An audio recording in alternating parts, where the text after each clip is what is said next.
on camera. Good morning. Morning. It is 10:40 a.m. on Thursday, January 9th, 2020. I'm Kalinda Lee, Vice President for Historical Interpretation and Community Partnerships at the Atlanta History Center. I'm here with Sue Verhoff, who's the director of the Atlanta History Center's Oral History Program, and we are conducting an interview with Dr. Eugene Bales.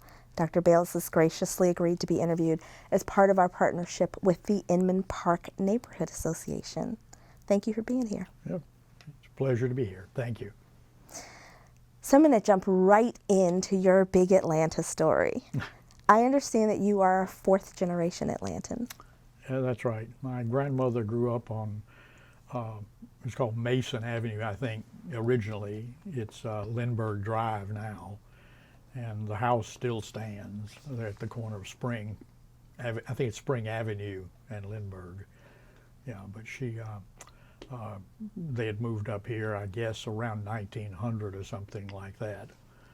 And Nama attended Washington Seminary, which was a girls' finishing school that's located right at the Expressway and Peachtree Street, where the College of Art, Savannah College, is that what it's called, is located now. And it eventually became part of the Westminster schools when they merged with the North Avenue Presbyterian Church Boys School at some point, and Westminster came from there. So you have a long and rich history here. Well, mine's only a part of that, you know. I hadn't been here since 1900. Not me. Oh, yes. Yeah. Yes. Can you share a little bit about your upbringing in Atlanta, both in Inman Park and also, around Atlanta in terms of other communities and connections that you have? It's a big question. Yeah. Well, I was born in the house where I live now, in Inman Park. My grandmother and grandfather bought the house about 1930 or something, 32 or something like that. They had been living over near Canla Park. There was a widow there, Mrs. Benning. In fact, the street is named Benning Avenue there, and that house still stands, and they had rented from her. My grandmother's uncle, I believe it was a pharmacist at a store called Pendergrass, a pharmacy called Pendergrass and Pool, which is right on the point of Seminole and Moreland Avenue in Little Five Points. And he was there because they had an uncle who, Mr. Austin, who lived there in Inman Park, well, in the Little Five Points area, and he had encouraged them to move into that neighborhood. So Mama and Papa bought the house, and they bought the house and the adjoining lot. I don't know how much they paid, but had an appraisal from the city that in 1937 it was $1,250 for the house and the two lots. And so I was born there. The neighborhood was stable. It was basically working class people. They worked either at the Atlanta Stove Works or over at the Grinnell Company, which was on Highland Avenue. There were some other neighborhood employers. The Pullman Company had a large facility down off of DeKalb Avenue, and my father worked for a while at Grinnell, but then went down to the Pullman Company, and they were beginning to air condition rail cars, passenger cars. And Daddy started studying air conditioning and worked for them for years until the Second World War. And then the Second World War period, Mama and Daddy both went to work for the Bell Aircraft. My father had a defective heart, congenital problem, and had a deferment. And so they worked for Bell Aircraft. As early as I can remember, there were not many men in the neighborhood because everybody was off to war. There were a few. My grandfather, who was a bookkeeper at the Grinnell Company, gave up his job there. He had a deferment too because of age. He gave up his job so that one of the women in the neighborhood could take a job bookkeeping, and he went to work as the civil defense neighborhood. They had neighborhood civil defense air raid warden type people in that period, and he did that and was a night watchman at Grinnell. The woods across the street from us, where all of the apartments and condos are now, was a virgin forest, belonged to the Montag family, and there was a path that went from right at the bottom of our steps across the street. You could have a path, and it went through and up the hill to Grinnell, to Highland Avenue, and Papa and the neighborhood people who worked there would use that path back and forth to get to work. The neighbors were Mrs. Wilson and Pete Wilson, who lived next door. They'd moved in 1914, I think, or somewhere right in that period. Uncle Will and Aunt Mamie, and we just called them Aunt and Uncle because they were good friends. Mullinax lived at 853, which is across lake from us. There was, let me see, at the bottom of our driveway on Lake Avenue, there was a two-story house, a building, which was a dry cleaning company that belonged to the Sagems. Beyond that, there were 2 or 3 houses that went on down towards Elizabeth Street. All of those were across the street, nothing on our side. Behind us, there were the back parts of the lots that belonged to the houses that faced out onto Elizabeth Street. The only ones I can remember living there were the Leathermans, because they had 2 or 3 children, and they could come across the backyard and just down the hill to play with us. Everybody knew everybody and their business. It was a very tight-knit neighborhood. If somebody was sick, the whole neighborhood made soup and took it to the folk. If somebody died, they would go around and collect money for flowers or to help defray the cost of the expenses of the funeral. We visited a lot. Mom and Daddy knew everybody up and down all of Lake Avenue, all of Hale Street, Ashland Avenue, Waddell, up onto Edgewood. A lot of them had been there a long time, had grown up, had gone to Bass High School with Bass Junior High School at that time with Mama and my Uncle John. So they were related and in that way, are connected in that way, and then their children were growing up with us, and so there was always somebody to play with. Hale Street is a long run uphill or downhill, and was really good for skates, a scooter if you had a scooter. Nobody had a bike. I don't know why. Maybe they were too expensive, or maybe they weren't building them during the war. I'm not sure. They were rare, but we didn't have bikes until we were like 13 or 14 years of age. There was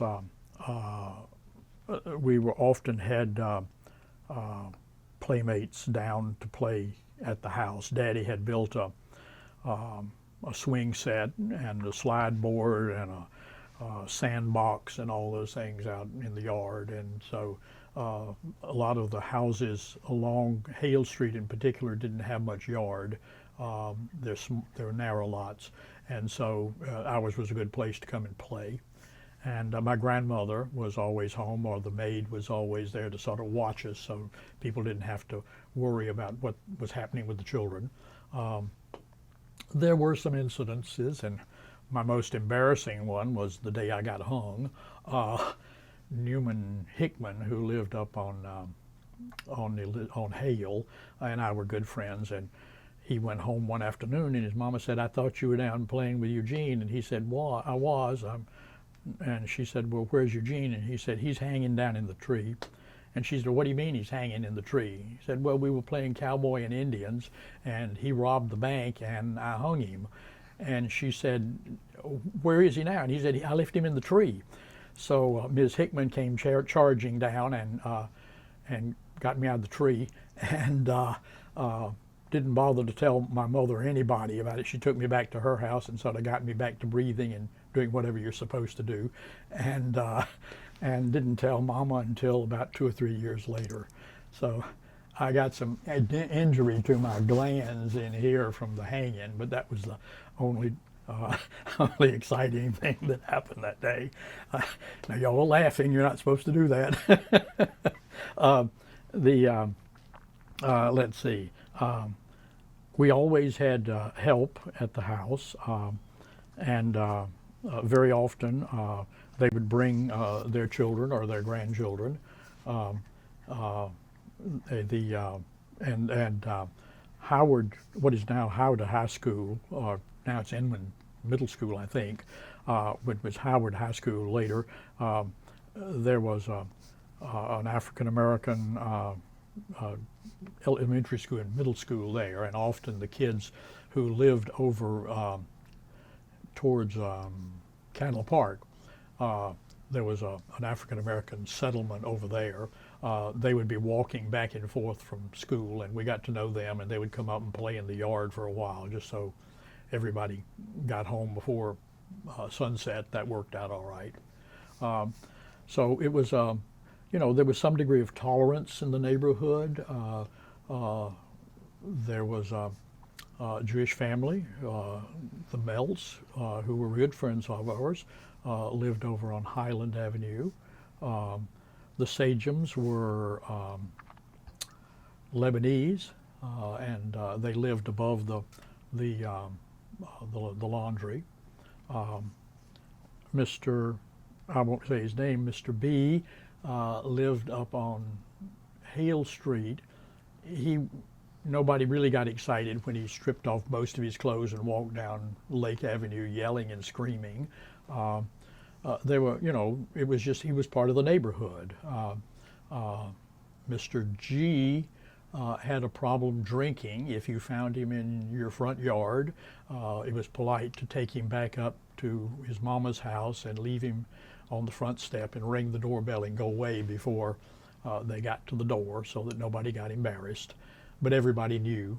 There were some funny folk who lived up on Ashland Avenue, West Ashland I think it was, and we just knew that we were not supposed to go up and go in their houses. We just stayed away from them. So it was just sort of a typical childhood, I guess, growing up where you knew people and they knew you. And if anybody misbehaved, you didn't have to go far. I remember I was walking, I must have been 14 years old or something, and I was walking to downtown one Saturday, and I was up on Irwin Street, and I was passing something, and passing one of the houses, and I don't know what I did, but there was an African American woman who was up on her porch, and she said, "I saw that, and I go call your grandmama." And so everybody took care of everybody, even that far. Everybody knew everybody, which was a good feeling, and took care of them, which was also a good feeling. So you said a lot and gave us a lot. This is wonderful. And so I'd like to return to some of the things that you've talked about and learn a little bit more. So You told me that your grandparents bought the house maybe around 1932, and your mother grew up there, and then you grew up there. So you all lived together as a multi-generational family household, is that right? Multi-generational households were the standard in the 40s, early 50s. Part of it, I guess, out of necessity. There was a lack of housing because of the war was going on. There was a big influx of people into Atlanta to work, mostly women, because the men were off somewhere fighting in the war. So yeah, we were multi-generational. The Wilsons were multi-generational. The Gordons, the Mullinaxes. I think the Carvers were multi-generational too. I'm not sure about that. But yeah, it was sort of the standard because one, you were recovering from the Depression. People didn't have money to go out and be renting houses and things like that. Now, during the 30s, my grandmother sold off lots on the Lindbergh property, $35 to $40 a lot. Which was a great bargain today, and that kept kept us living indoors and able to buy. My grandfather bought a new Oldsmobile in 1936, which I got when I graduated from high school, and somebody to help around the house, the cleaning and cooking and that sort of thing, and we were always fortunate about that.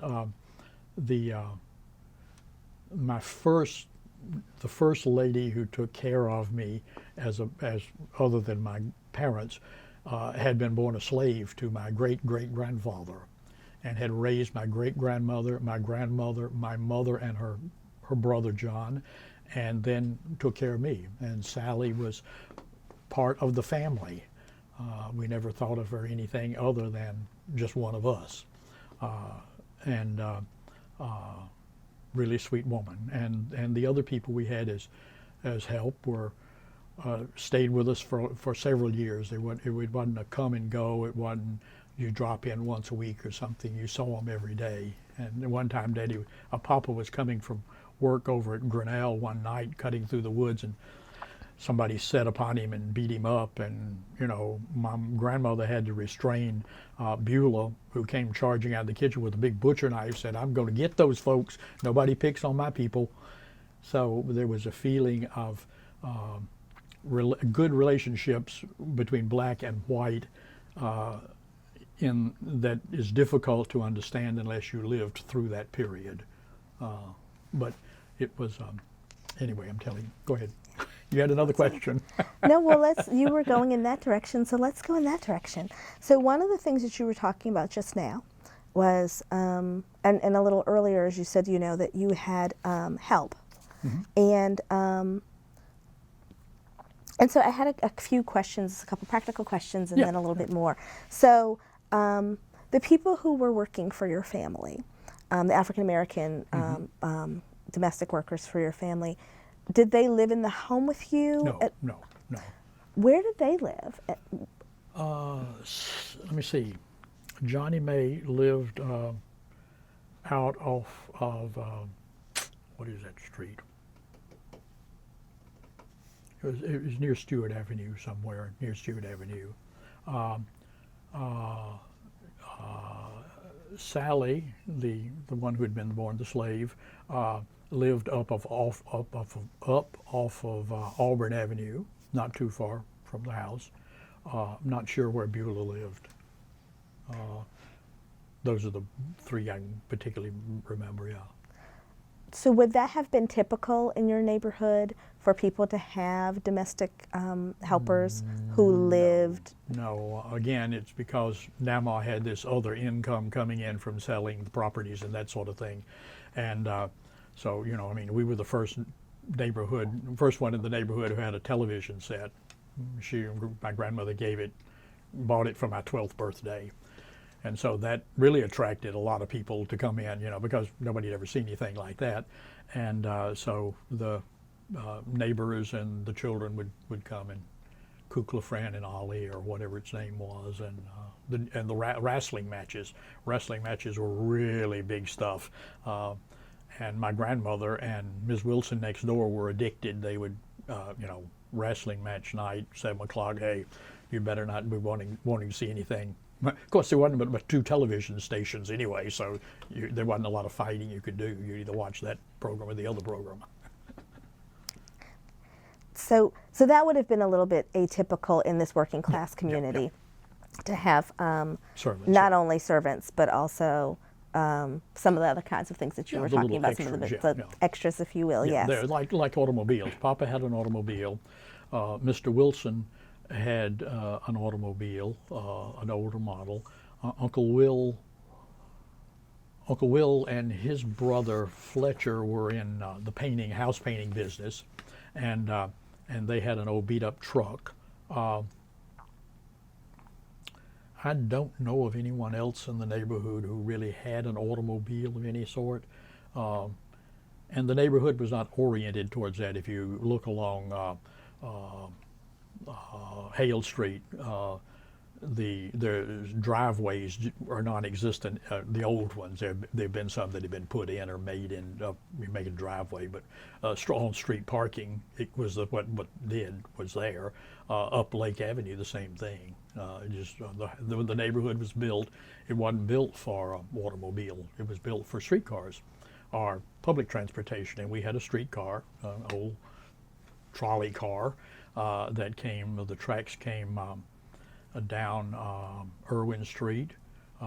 They circled or made a left turn on Randolph Street, I think it is, and then immediately turned right and went under a tunnel that's now under where the Beltline is, and came down West Ashland Avenue and joined in at Lake, and then went down Lake Avenue. The end of the streetcar line was at Elizabeth Street, and that's why they had to get out and change the trolley wire connectors from one end to the other, and then you change the seats too. The backs were this way, going one way, and when they turned around, they flipped them, and the backs went back this way.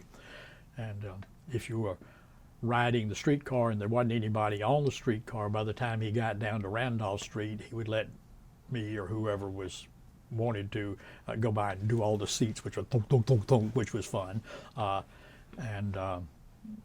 that was, it was public transportation oriented, and we're sort of making the same big circle now, hopefully, back to that kind of thing.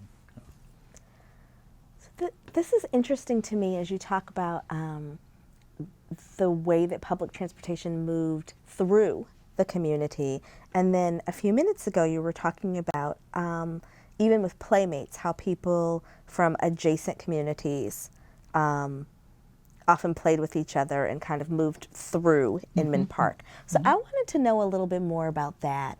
Are there communities that you can remember or neighborhoods that you can remember visiting a lot as kind of kids from Inman Park, or people coming into your neighborhood a lot, either to play or even for commerce or for work? It seems like there's a kind of close-knit in-town community relationship. Little 5 Points was the focal point, I guess. It was the commercial center that everybody used. There was an A&P, if I remember correctly, up there. There were 3 movie theaters at one time. The Euclid, the Little 5 Points, and I think it was called the Palace. The 2 of them are identifiable. You can still identify them because the marquees and things are still out.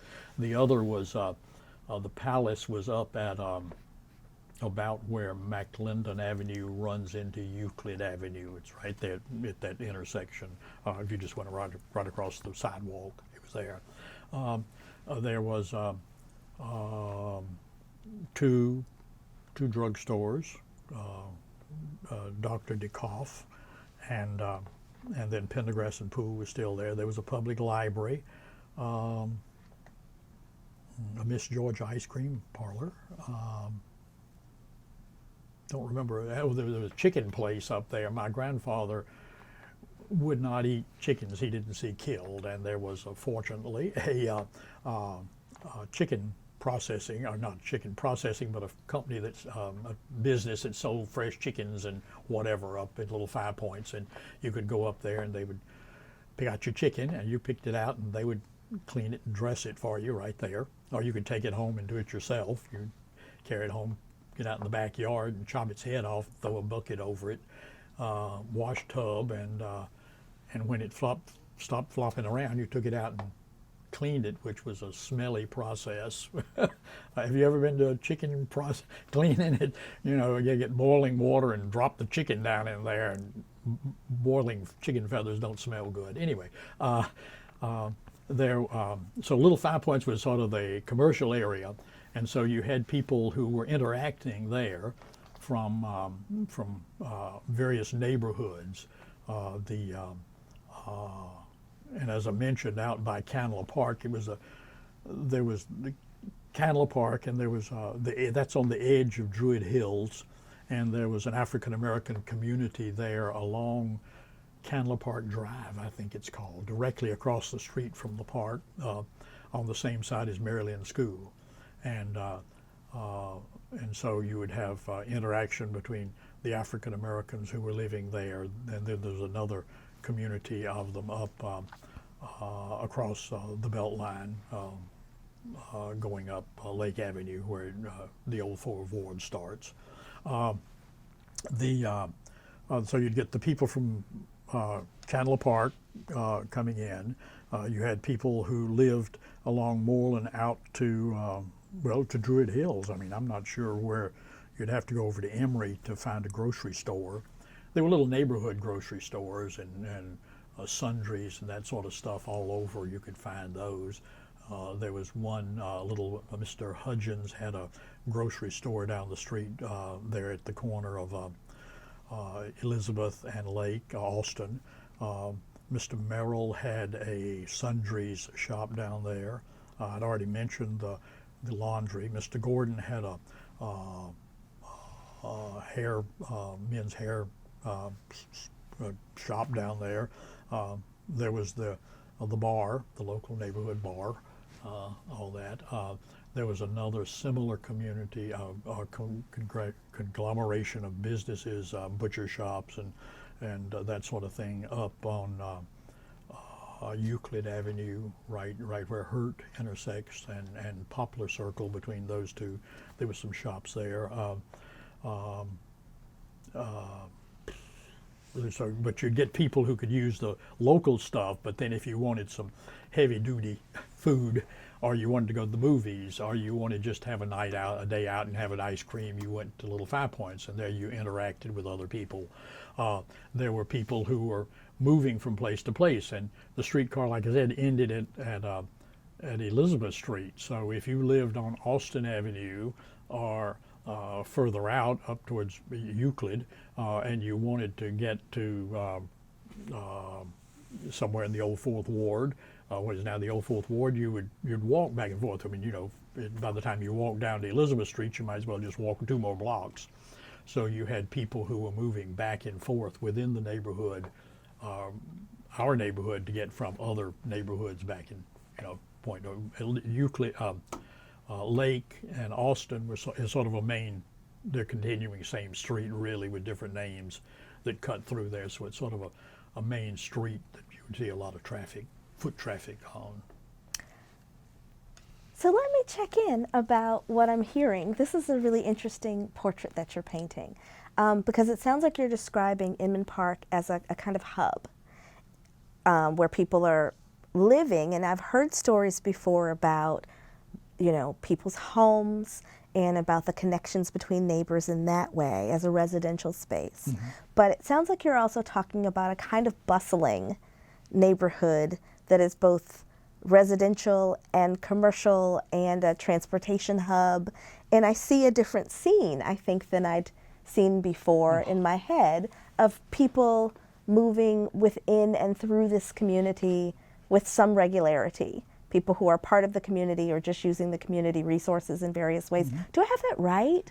I think so. I think you're right on it. Our house faces right onto lake. The porch is right there. And sitting on the porch used to be what people did, mainly because it was cooler than staying inside before we had air conditioning. But yeah, you'd be sitting out there and people would be coming by from various neighborhoods, going from here and there. And, you know, people were nice to each other, and we always spoke to folk, and you see people coming along, and people would come up and you know, sometimes they'd say, do you have any water I can have, or something like that. And you know, I mean, that it was just sort of, there were always people out moving in the street, and that's one of the things that we lacked for a while. We're getting more of it now that the neighborhood is changing. But now it's mostly joggers or people who are pushing the buggies for the babies or the dogs, you know, that sort of thing. So you don't see as many people out walking, but that's sort of standard all over the world, I guess. But yeah, there was a lot of movement, and you had people coming into the neighborhood too from other places. The railroad was very active, what is now the Beltline, and you know, it was not at all unusual for hobos or transients of various sorts to be seen in the neighborhood, and you know, they would. Very often they would come to the house and knock on the back door or something, and you know, my grandmother always had a biscuit or something left over from breakfast or something, but you never sent them away hungry. You know, that just was what was done, and that was true among all the people in the neighborhood. You know, if you had some extra food and somebody came, then you helped them out with it. You know. And this. Excuse me. I'm going to switch tack for a second. Pardon? I'm going to switch tack for a second. Okay, sure. Okay. And ask you a little bit more about key institutions and places that figured prominently in your life. You've done a wonderful job of telling us about various businesses and their owners. And I'm wondering if any stand out for you in particular as really key institutions in your upbringing in Inman Park. Were there, you know, churches or a particular business or anything like that that springs to mind? Yeah, just when you were saying that, you know, the first one that popped into my mind was the church. Inman Park Baptist Church was where we went. It was a large Baptist church that stands about where the MARTA parking lot stands now. But it wasn't just at the church, at the Baptist church, because the Mullinaxes went to the Methodist church. I had some school friends who went to a Church of God that was located up on Euclid, right where Euclid splits off of Edgewood Avenue. And when you had Vacation Bible School in the summer, the churches coordinated. So we went to the Vacation Bible School with the Baptist a couple of weeks, and the next couple of weeks we went over to the Presbyterian church, and then the Methodist had one, and so it occupied the kids all summer long. And of course you were getting different people and different views on the church itself by visiting and interacting with all of these people who viewed the world in a different way. So the church is a major factor. And church was very active in those days. There was Sunday school in the morning and a service. Sunday night there was a service. Wednesday night there was a service, usually with youth activities and food. Thursday was choir practice if you were in the choir. So there was a lot of stuff going on to keep you occupied all the time through the church. Second to the church, I'd say, was the school. We went to, my sister, my brother, and I went to Moreland Elementary School from kindergarten through the 7th grade was the structure of the school. Then we went to William A. Bass High School, which is now a condominium of apartments of some sort. The school, particularly Bass, was a unifying factor through multiple communities. The principal at Bass, William Joel, what's his name?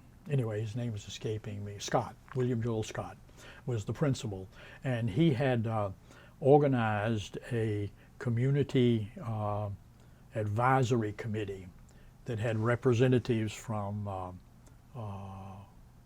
what is now Inman Park, Canla Park, out somewhere, just, I don't know what you'd call the neighborhood. It's out Moreland Avenue, just past DeKalb Avenue. Anyway, there were representatives from all of these various communities that fed into Bass High School. And this committee group met every month, and they planned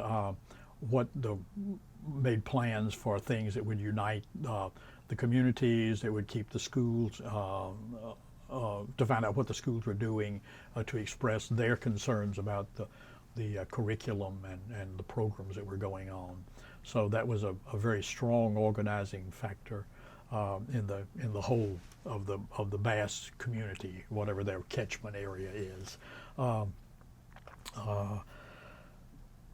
Those are the two big institutions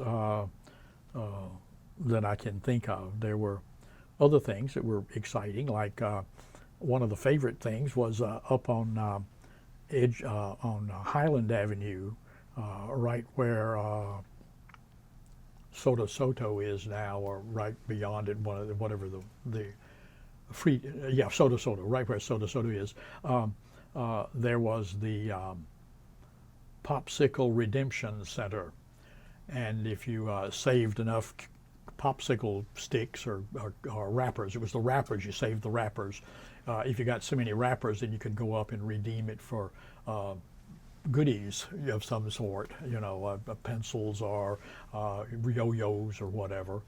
And of course, Montag was doing the same thing with the Blue Horse coupons. The school supplies often had the picture of the Blue Horse. You cut that out, saved enough of those, you could even get a bicycle if you saved like 50 million of them or something, that was a favorite place, because you could walk up there and redeem your popsicle wrappers real easily. Those are that's the only place I can think of that was really exciting to go to. So you have the schools where people obviously from the neighborhood are coming together, and there's been, and also that connects you to other neighborhoods. Mm-hmm. And then you have the churches, and then you have kind of more informal, particularly among children, like the playing and things like that connect you to other communities. I just want to check in on something really quick. You were talking a little bit a while ago about not necessarily integration, but I think the term you used was tolerance. And you talked about people of different backgrounds coming together, and then you were just talking about the churches. I was getting the impression that in the more informal settings, people were playing together and things like that, and that it was the institutional levels, and as people got older, where those things were segregated, mm-hmm. clearly segregated. But I wanted to check in and make sure that I got that right. So I know that the schools were segregated, but for example, with things like Vacation Bible School or things like the movie theater or the... Yes, they were segregated, yeah. Yeah, there was, integration had not struck, and that's what I said, no one really understands the relationships between blacks and whites unless you lived through it in a certain way. I guess that movie, Driving Miss Daisy, it gets a pretty good picture. When Sally was sick, we went over and took care of her rather than her coming to take care of us. When Sally died, her family called us the first thing and said, Sally's dead, and we want you to be at the funeral, and they saved a place on the front row, and we rode with the family to the funeral. I mean, to the cemetery. She was part of the family, and same thing with Johnny May. It was just that we all really loved each other. We knew that there were boundaries, but no one really ever talked about the boundaries. The only place I remember colored and white water fountains at Sears Roebuck. I remember white sitting in the front and black sitting at the back. No one ever said anything about it. It just, in front of me, it just all sort of happened because that was understood what was going to happen. We grew up not allowed to speak ill of other people for their religion or their color or anything like that. And I think that was prevalent in the community. I never heard anybody my age use the N-word. It just wasn't done, We played together. We would, well, eating, that was always one. The yard man, they carried the food out the door, fixed his plate, took it out, and he ate outside. He always asked my grandmother for a jar of pickled peaches. She canned a lot, and when he came and did some work, he'd always, "Can I have a jar of your pickled peaches?" And Sally, the maids usually ate in the kitchen, but we all ate in the kitchen. Nobody had a dining room. We were multi-generational. Every inch was used for something. So usually we ate and then Sally ate, or whoever was there, they didn't sit down and eat with us, but they ate after we ate. I want to jump forward several years and talk about changes in the neighborhood. We've talked a lot about childhood, which was wonderful. But let's look. Gosh, you must have seen a lot of changes in the neighborhood over 83 years. So first of all, let me ask: have you always lived in the neighborhood, with the exception of when you were schooling, or have you lived elsewhere at any point in time? I've never lived anywhere else. This has always been home. So, in thinking about the changes in the neighborhood, are there kind of key moments that spring to mind for you as moments of change or time periods of change, whether it's about, since we were just talking about relationships across race, at some point it became more integrated. At some point, I understand housing structures changed and some of the houses were chopped up into apartments. At some points, you've talked a lot about now things coming full circle. So what are the key moments for you?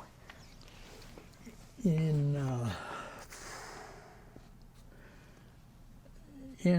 the, I guess about the time I was being graduated from high school, that would have been in '55. The people had come back from the war. They had gotten jobs. They had been able to put together some money, and people were beginning to move out of the neighborhoods and into the suburbs. And so I began to see my schoolmates, particularly right after we graduated, began to go to other places to live. And leave the neighborhood. As they left the neighborhood, at about the same time, they were beginning to build a stadium over off of Washington Avenue. And those houses over there had been long before broken up into small apartments or houses, rooming houses. And so people began to move from there over into Inman Park, into the neighborhoods, to the big old houses particularly. So they began to see that major change. I had a paper route, and so I saw a variety of folk in the houses. The old Winship House up on Edgewood. I remember having a couple of customers there who didn't pay very regularly, and they all lived. Their apartment consisted of one room, and there was a common bathroom down the hall. On the other extreme, the widow of the chief counsel for the Coca-Cola Company and her butler and her maid lived there at the corner of Waverly Way and Elizabeth Street, and they always paid on time. She even sent the butler down with a tip at Christmas time. So, so there was a wide range still in the neighborhood at that time, but it began to change more rapidly. And I remember the church, Inman Park Baptist,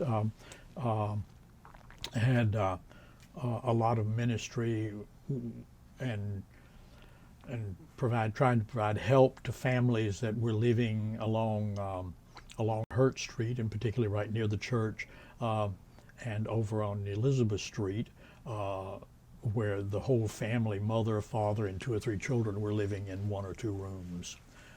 And so that was a major shift in that. And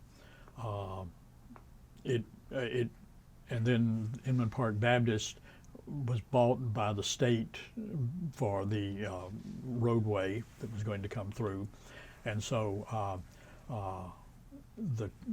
that unifying factor there disappeared from the neighborhood, and it left sort of a vacuum in there. And like many of the people, we went to church, started going to church somewhere else, and my focus became more just within a smaller group, and often my friends were not in Inman Park. They were somewhere else spread over the city. That was a major change. Then there became, I guess in the 70s, somewhere 60s, 70s, people began to buy the older houses, and the renovations or gentrification started. And so that began to grow. I really didn't pay much attention to that when it was going on. It was just, they'd torn down the church. They were planning on cutting the expressway through. There was all the protesting that I'm sure you found out about already about that going on, and it was just something I read about in the neighborhood. I was looking for other places to move to.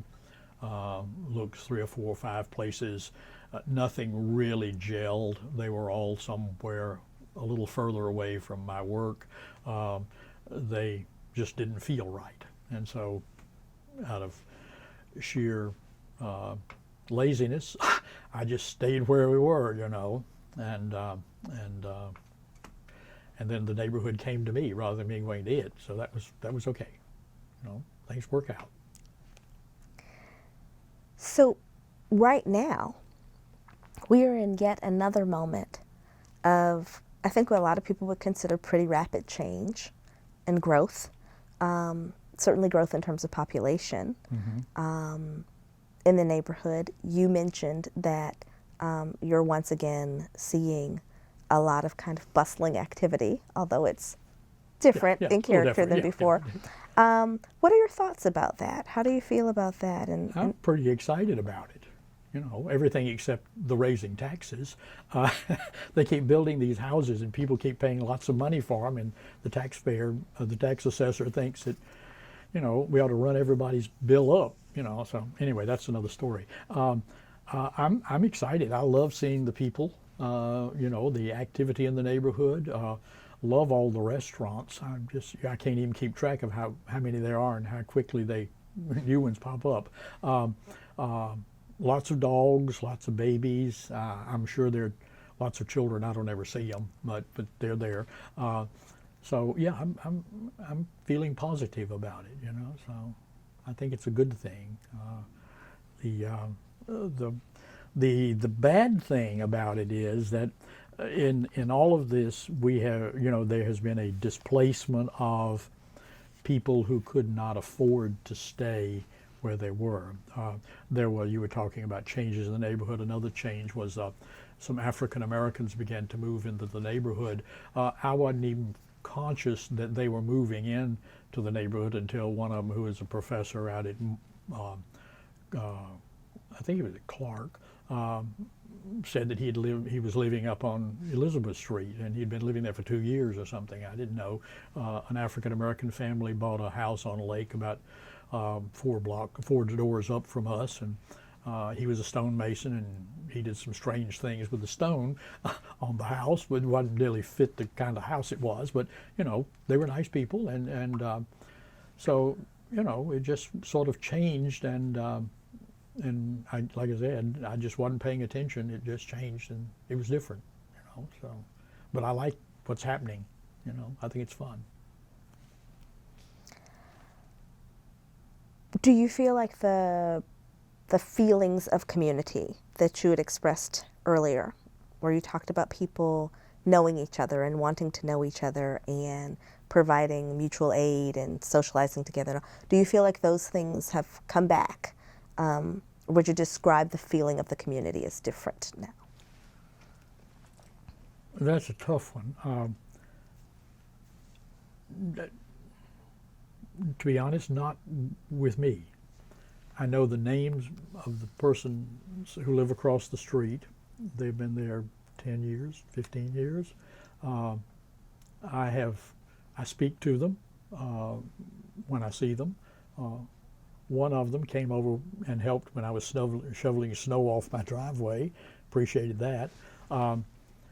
The people next door moved in 3 years ago. I've seen them twice and spoken to them 3 times, I think.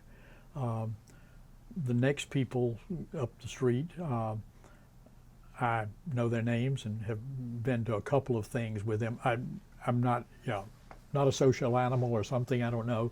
It's not exactly the same. I know they're there, but the friends I have, the close friends I have, are spread other places, not there. I am aware that there are some families in the neighborhood that remain very close with each other and interact with one another very well. But I don't know what the connection is there, except that some of them have been there a long time, and I know them because they came in early on and were helping to build the Inman Park Association, that sort of thing. But I haven't been active in that for a while, and so that's no, it's not the same. I don't see kids out playing in the street. I don't see people, interacting in great numbers all with one another. And part of that, I guess, is that we all live in a big city, despite the fact that we live in a small neighborhood, and everybody's got a life. And I presume a lot of those people are working hard to make the payments on the house. One of the things that you just mentioned as you were talking about that is the way that sometimes the neighborhood association can be that cohering factor. Mm-hmm. And you said that you don't participate that much anymore. Can you tell us a little bit about that, when you were involved, how you were involved, and let's start there. Yeah, well, I guess it goes back to probably, I was aware that people were buying and working on the houses, but people inside working on the house, so what? They get it painted, whatever, I knew it was happening. I wasn't paying a lot of attention to it. And then they organized a neighborhood festival, which must have been about 1971 or something like that. I'm not sure when, somewhere along in there. And they had a house tour. I just heard about it, wasn't paying attention. Well, so you're going to see mumble kind of thing. And but then I saw a lot of people in the neighborhood, and I heard about sort of what was going on. And so the next year I went up to the second one and got to tour and see the houses, and that was interesting. And it was nice to see things being done to put the houses back and to bring the neighborhood back into shape. And times had been bad for a while because they had redlined the neighborhood. Even if we had found a house somewhere else, nobody could have gotten a loan to buy our house, that sort of thing. So anyway, I saw that, went to the second one, and that was enjoyable, and went to the third one, the fourth one, the fifth one. I finally let the house. They asked me to put the house on up, and so we had a tour. Lady was on the tour. Once was enough. You got to do a lot of cleaning before, and there are a lot of folks tracking through your house after that. But so I got involved in going to the neighborhood meetings somewhere in there, and that was nice. They had refreshments. Sometimes they had dinner that you could buy from the church. They did it in the Methodist church, and the little church had a, they made up spaghetti and had a spaghetti supper or something and made a little money on that. That was nice, and it was sort of fun to meet the people and see what was going on. So it was good, and that went on until, I don't know, late 70s, early 80s maybe. The neighborhood got into the idea of a historic neighborhood, historic zoning, and a lot of regulations about what you could and could not do. Yeah. And it was, there was a lot of excitement about what was going to happen, but then there were a lot of people who didn't want to not be able to paint their house sea green trimmed in purple or something, so there was some difference in there. And I went to one meeting, the big meeting, and where the vote was going to be taken on the thing. And people were invited to stand up and speak yay or nay for the thing, and it went well, and there were some very articulate people, a lot of doctors, lawyers, and Indian chiefs around. And all was going well until there was an elderly lady who was not very articulate, and when she got to speak, but they had, it looked like to me, they had purposefully avoided calling on her.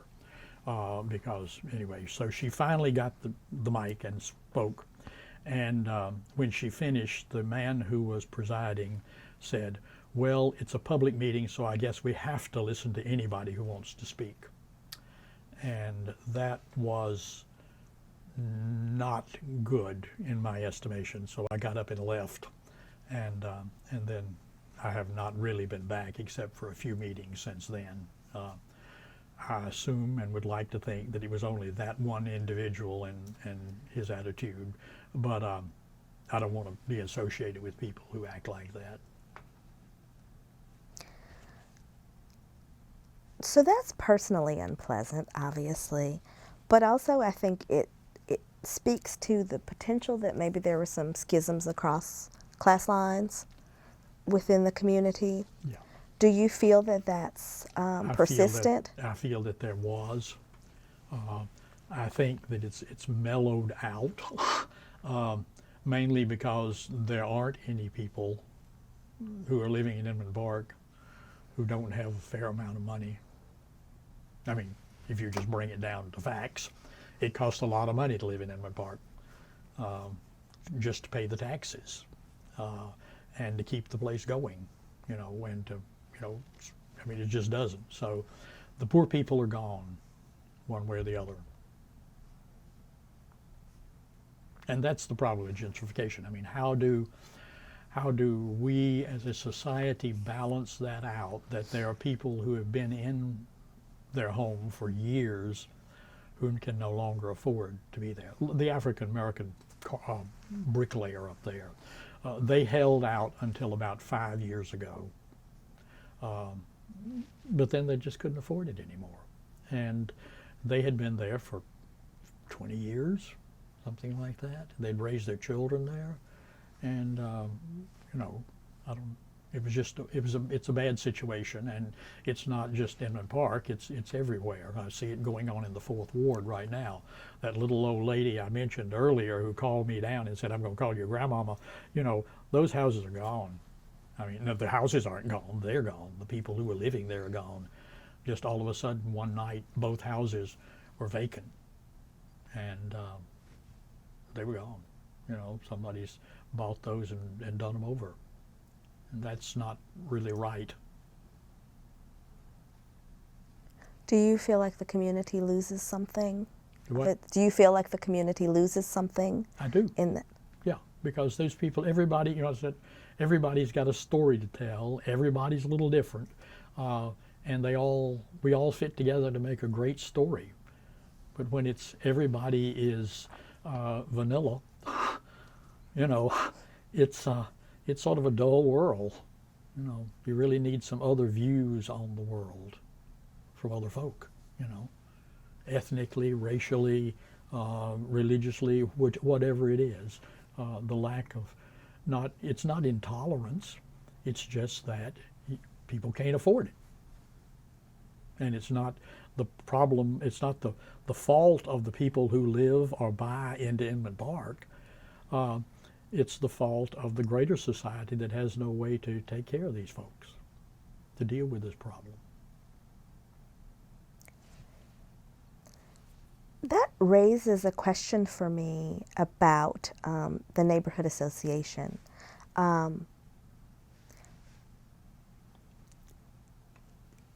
In some interviews, people have had perspectives about the kinds of things that the neighborhood association could do moving forward or might want to take on that might enhance the quality of life or maybe the breadth of experience represented in Inman Park or anything like that. What do you think? What do you think would be a good future for Inman Park, both in terms of the work of the neighborhood association or even just what you'd like to see? What, you know, in your perfect world, what would this neighborhood, what would this community look like? Well, I think, unfortunately, that we're a little late with Inman Park because those people are gone, like I said. I think that we could serve, we are maybe serving as an example to other neighborhoods. I understand in Kirkwood there are 2 or 3 neighborhood organizations that have come together to help repair houses for people who can't afford it, put roofs on houses that people can't afford it. I think that's a movement forward that it's too late for us, but maybe we served as an example that people could see the mistakes that were made or what needs to be done. So far as Inman Park is going right now, from what I've read and see in the neighborhood publications, things are going very well for us. You know, I mean, I think that their organization, the neighborhood Inman Park organization, is doing very well. I mean, it's working on improving the sidewalks. I'm not sure they're always.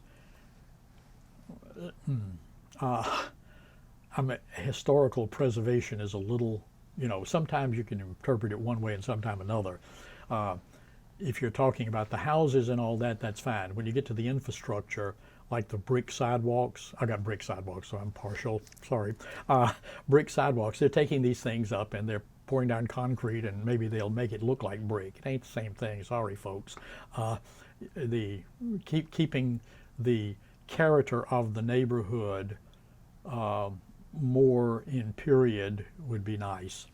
Replacing the lighting with a higher quality, a better quality lighting, like Druid Hills has done. They've put in real nice looking night street lights rather than the big bright things. Keeping the sidewalks in period with wherever it was. They're different on Hale Street because when Hale Street was paved, it was a whole different time and you did it different. Now, pour a slab of concrete and you got a sidewalk. It's not the same thing. I know it costs more and the neighborhood might have to put more money in it or might be all the money in it because again, I know going up Lake Avenue, there are 4 or 5 places where the sidewalk is just in horrendous shape. And although I love brick sidewalks, I go across the street and walk on the other side. But the reason is, while the neighborhood gives grants to replace the sidewalk in front of your house, it costs a lot of money to replace a sidewalk. And maybe that needs to be something the organization focuses more on.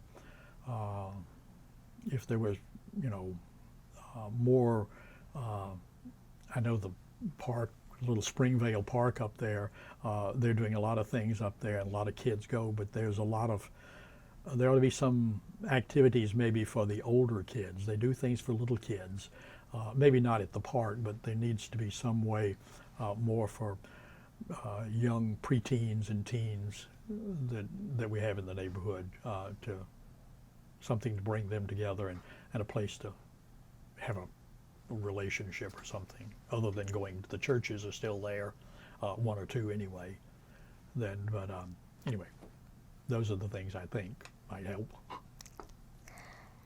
Have you been engaged in any of those kinds of things yourself? I know that we haven't had an opportunity to really talk about your incredible, rich career, but I'm wondering specifically about, you have a wealth of knowledge through schooling as well as your personal experience about history and preservation potentially, and are there any of those things that you have been engaged in? No, nothing except, you know, keeping my sidewalk more or less in repair and keeping the house going, you know, that's all. No, I'm not active in the neighborhood association. No. Okay. What about your personal property? Your house, have you undergone any renovations there? Have you been concerned about historic preservation? Well, what's your view of that? yeah, we've always kept the house up. You know, I mean, it's comfortable. It's doesn't look like a museum. It doesn't, you know, and it's not, you know, anything like that. It's yeah, you know, the guy comes and we keep the hedges trimmed and the streets and sidewalks clean, and you know, make it look presentable outside. Inside, it's just livable. It's, you know, if something needs to be done or redone, we do. I've got a couple of projects I'd like to do. I'm just too lazy to move everything. I need to replace the rugs in the living room, the carpets, but then I'd have to move everything out. So, you know, laziness works. Just keep putting it off, you know. But yeah, I think we're okay on our piece of property, you know, and I keep the flowers and have somebody help in the yard, that sort of thing. So, you know. I think part of what I was trying to get to as well was, what is your perspective on historic preservation among the properties in Inman Park, and is there something you would or wouldn't like to see? Do you think it's a great idea at this point? Or yes, yeah, I do. I think I'm very much into the idea that I don't think Atlanta has a bad habit, as you know, of tearing things down and replacing them with something else.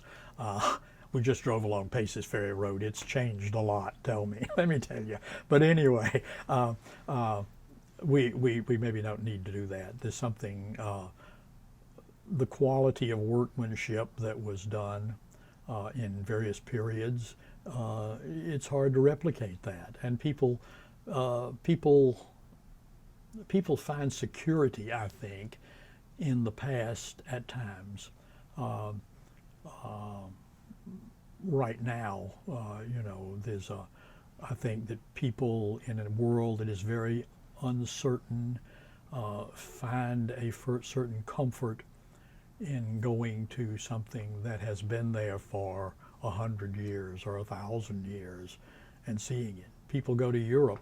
They don't go to Europe to see, to London to see the new tower that went up, you know, last week or last month or 10 years ago. They go to see something that's been there for 500 years. You go to Italy, you know, anything that's less than 500, you don't even see it. Let's look at the 1,000-year-old stuff.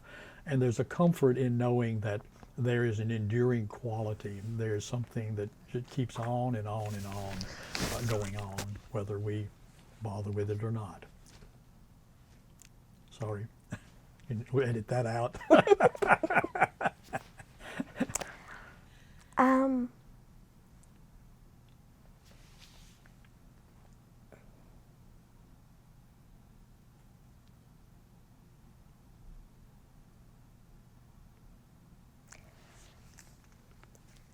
I know that you have talked about the neighborhood association some.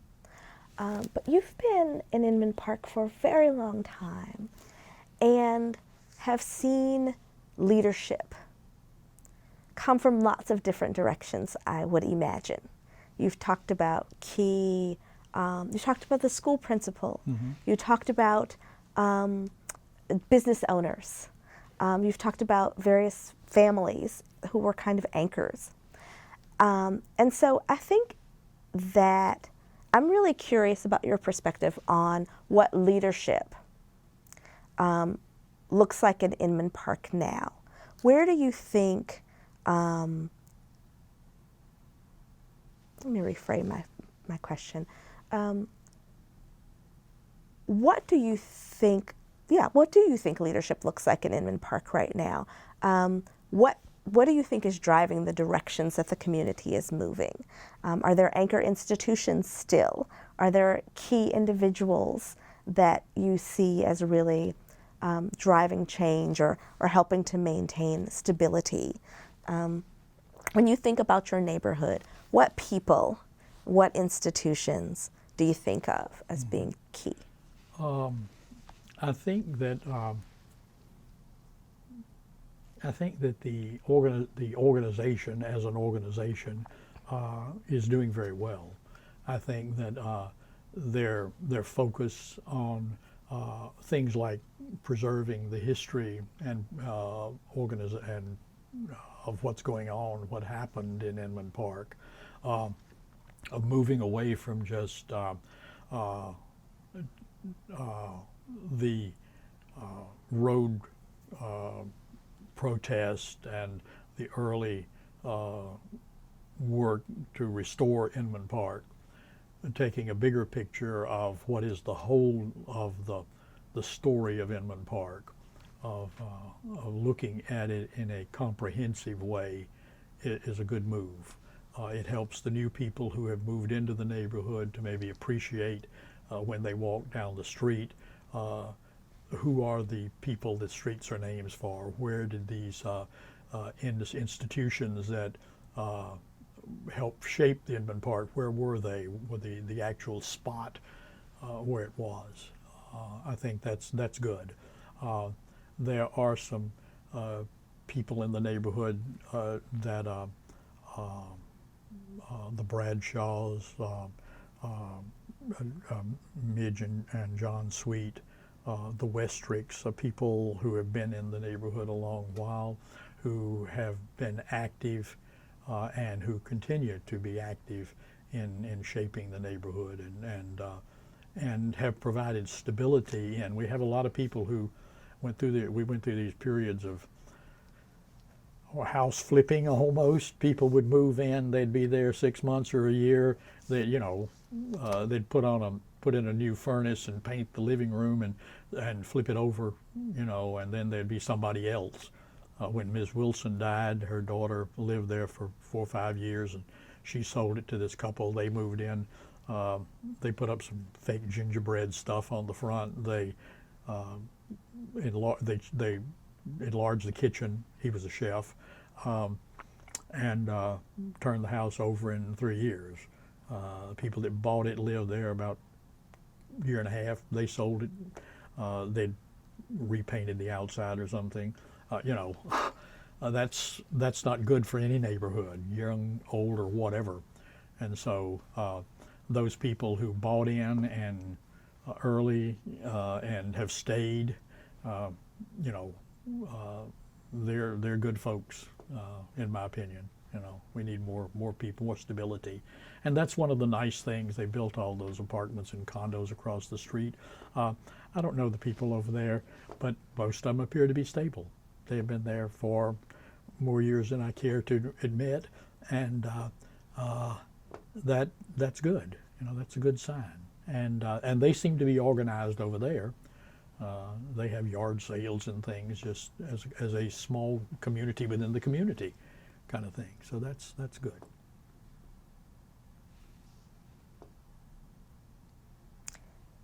Is there anything about the neighborhood that I have failed to ask you that you feel is really important for us to understand? No, I think you pretty well covered it all, all I can think of.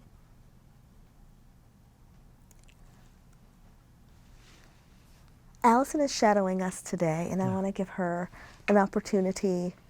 I'll ask the same question. No, I think it's comprehensive. Nothing else I would ask. Dr. Bales, thank you so much for your time and your told you more than insight. you want to know. No, it was a pleasure. It was an absolute pleasure. I have more questions. I just know that we're out of time. Oh, okay. All right. All right. I'm glad I could help. Thank you. Thank you. Thank you so much.